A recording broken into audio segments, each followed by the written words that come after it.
오늘 본문의 내용을 굳이 연결해 보자면 초대라고 하는 단어로 이어서 생각해 볼 수 있겠습니다. 오늘 1절 말씀을 보십시오. 안식일에 예수께서 한 바리새인 지도자의 집에 떡 잡수시러 들어가시니 그들이 엿보고 있더라. 이렇게 말씀하고 있습니다.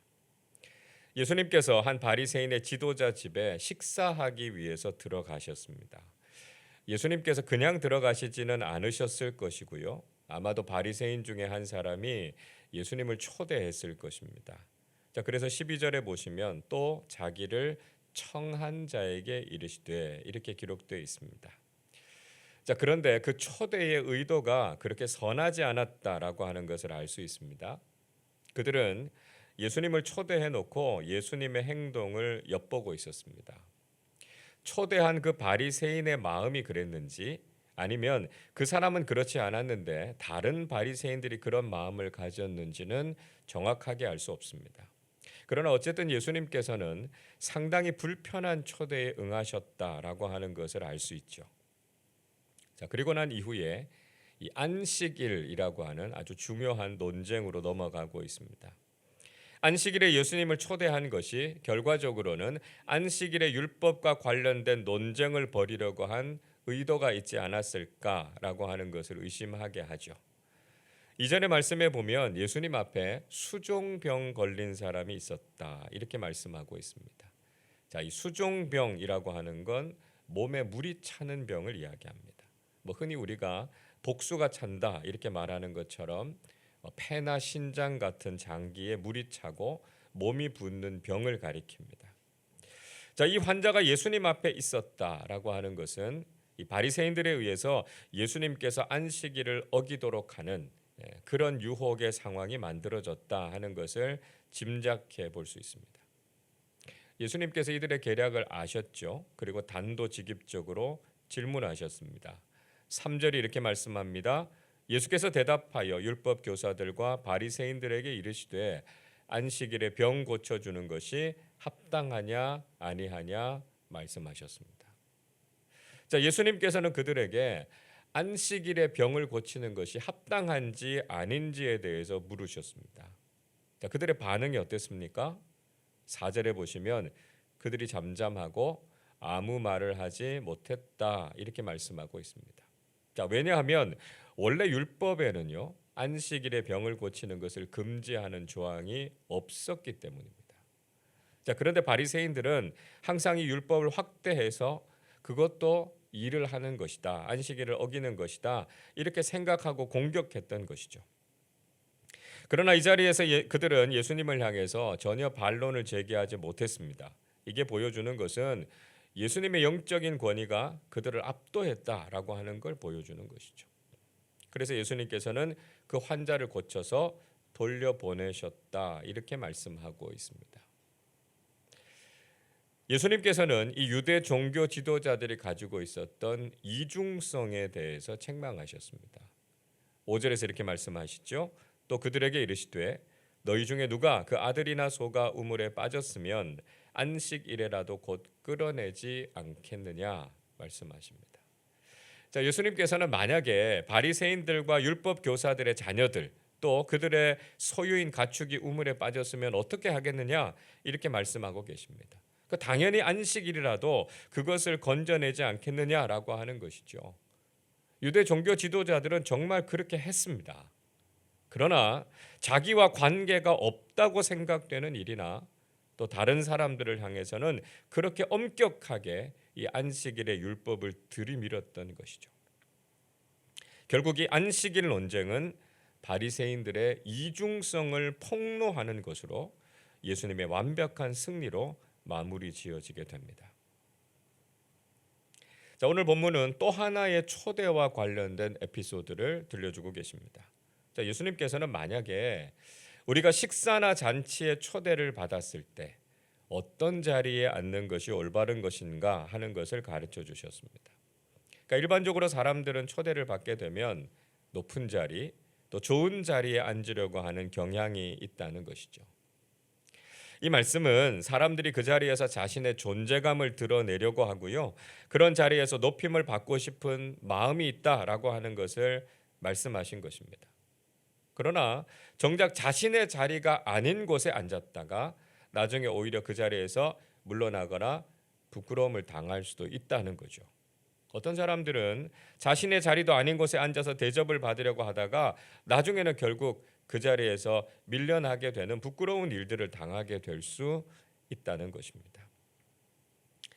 좀 다른 이야기일 수는 있겠지만 간혹 비행기에서 퍼스트 클래스나 비즈니스 클래스에 앉은 사람들이 자신의 편리를 위해서 승무원들에게 과도한 요구를 해서 무리를 일으키게 되는 경우들을 우리가 종종 보도를 통해서 볼 수 있죠.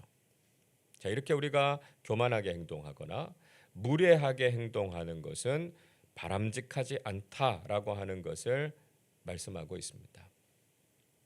자, 그러면 우리가 초대를 받았을 때 우리는 어떤 모습을 보여야 하겠습니까? 오늘 10절 말씀을 우리 같이 읽겠습니다. 청함을 받았을 때에 차라리 가서 끝자리에 앉으라. 그러면 너를 청한 자가 와서 너더러 버시어 올라 앉으라 하리니 그때야 함께 앉은 모든 사람 앞에서 영광이 있으리라. 자, 우리가 어떤 자리에 초청을 받았을 때 우리의 자신을 자랑하거나 교만하게 행동할 것이 아니라 겸손하게 자신을 낮추는 사람이 돼야 된다는 것입니다. 그러면 오히려 초대한 사람들이 그 사람의 원래 자리로 안내하게 되고요. 그를 통해서 그 사람을 높이게 된다라고 하는 것이죠. 우리는 자신이 무엇인가를 누리는 것을 당연하게 여길 것이 아니라 그저 마음을 낮추고 겸손하게 대하는 것이 중요하다라고 하는 것이죠. 그러니까 사람들은 그런 모습을 보면서 오히려 그 사람의 인격, 그 사람의 태도를 칭찬하고요. 그 사람을 높이게 된다라고 하는 것이죠. 예수님께서는 우리가 이 세상에서 겸손의 미덕을 가지고 살아가는 사람들이 되라 말씀하고 계십니다. 11절 이렇게 말씀하지요. 무릇 자기를 높이는 자는 낮아지고 자기를 낮추는 자는 높아지리라 말씀하셨습니다. 세상 사람들은 오히려 오로지 자기를 높이는 것에 관심이 있습니다. 자신이 주목을 받아야 하고요. 자신이 영광을 차지하려고 합니다. 그러다가 다른 사람들의 비판과 책망을 받기도 하고 부끄러운 모습으로 질책을 받기도 한다는 것이죠. 우리가 신앙인으로서 바르게 살아가기 위해서는 철저하게 자신을 낮추는 사람들, 자신을 부인하는 사람들이 돼야 된다는 것입니다. 우리가 자신을 낮추면 하나님께서 우리를 높여주신다는 거죠. 우리가 겸손하면 그것이 곧 존귀함으로 이어진다라고 하는 것을 알고 우리는 겸손한 그리스도인으로 살아가야 한다는 것입니다. 자, 이어서 예수님께서는 초대를 받는 경우만이 아니라 초대하는 경우도 어떻게 하는 것이 좋은가 하는 것을 말씀하고 계십니다. 자, 12절의 말씀에 보면 예수님께서는 당신을 초대한 바리새인에게 교훈의 말씀을 주셨습니다. 만약에 우리가 누군가를 식사에 초대하려고 하면 우리와 사이좋은 친구, 형제, 친척, 또 부유한 사람들을 초청하지 말라 이렇게 말씀하셨습니다. 자, 그 이유가 무엇인가 하면 그런 좋은 관계에 있거나 여력이 있는 사람들을 초대하면 그 사람들도 나중에 다시 우리를 초대할 것이기 때문이다라고 하는 것이죠. 자, 그러니까 이런 초대는 정말 친절과 환대를 베풀고자 하는 마음에서 나왔다기보다는 서로 주고받는 것이 될 수 있다는 거예요. give and take가 된다는 것입니다. 이것은 초대라기보다는 사실상 일종의 거래라고 할 수 있는 거죠. 간혹 어떤 분들이 식사를 초대하실 때가 있습니다. 근데 정말 그 의도가 순수하고 베풀고자 하는 마음일 때도 있지만 사실은 무엇인가를 좀 바라는 경우도 있을 수 있습니다. 그러면 저는 그런 식사 자리를 정중하게 거절하거나 그렇지 않으면 제가 미리 계산을 합니다. 왜냐하면 진정한 의미에서 그게 초대가 아닐 수 있고요. 그러니까 다른 의도, 다른 계산이 있을 수 있기 때문에 그렇다는 것이죠. 자, 여러분, 그렇다면 그리스도인으로서 우리의 초대가 정말 의미 있는 것이, 바람직한 것이 되기 위해서 우리는 어떻게 해야 되겠습니까? 13절에 보니까요, 예수님께서는 우리가 잔치를 베풀려면 차라리 가난한 사람들과 장애가 있는 사람들을 초대하라 말씀하셨습니다. 자, 이 말씀이 의미하는 바가 무엇이겠습니까? 우리가 무엇인가를 얻기를 기대하면서 다른 사람을 대접하는 것, 이거 바람직하지 않다는 거예요. 우리가 누군가에게 음식을 대접한다거나 다른 사람들을 초대한다라고 하는 것은 다른 목적, 다른 계산이 있어서는 안 된다는 것입니다. 우리는 그 어떤 의도나 목적도 없이 그저 우리가 그리스도인으로서 다른 사람들을 향해 친절과 환대를 베푸는 것이 마땅하다라고 하는 것입니다. 여러분, 우리가 아무것도 바라는 것이 없이 정말 순수한 마음으로 베풀고 대접하는 삶을 살면 어떻게 될까요? 자, 14절 말씀을 우리 같이 읽겠습니다. 그리하면 그들이 갚을 것이 없으므로 내게 복이 되리니 이는 의인들의 부활 시에 내가 갚음을 받겠음이라 하시더라.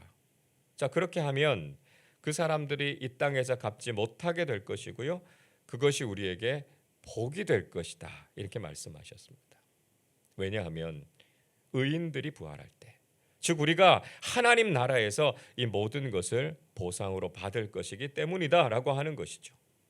우리가 이 세상에서 받지 못하는 것은 하나님께서 대신 우리에게 갚아주실 겁니다. 왜냐하면 가난한 사람들을 불쌍히 여기고 그들을 섬기는 것은 하나님께 꾸어드리는 것이기 때문이죠. 잠언 19장 17절은 이렇게 말씀합니다. 가난한 자를 불쌍히 여기는 것은 여호와께 꾸어드리는 것이니 그의 선행을 그에게 갚아주시리라 말씀합니다. 우리는 그리스도인으로서 세상적인 거래를 하는 사람들이 아니라 아무것도 바라지 않고 친절과 환대를 실천하는 사람들이 되어야 한다는 것이죠. 하나님께서 이런 삶을 기뻐하시고 우리에게 하늘 상급으로 갚아 주실 줄로 믿습니다.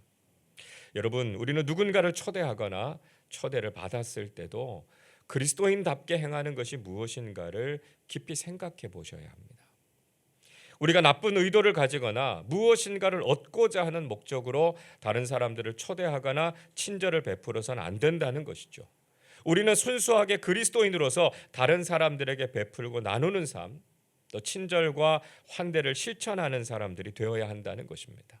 또 우리가 누군가의 초대를 받는다면 우리 자신을 높이려고 하는 것이 아니라 겸손의 미덕을 보이는 사람들이 되시기를 바랍니다.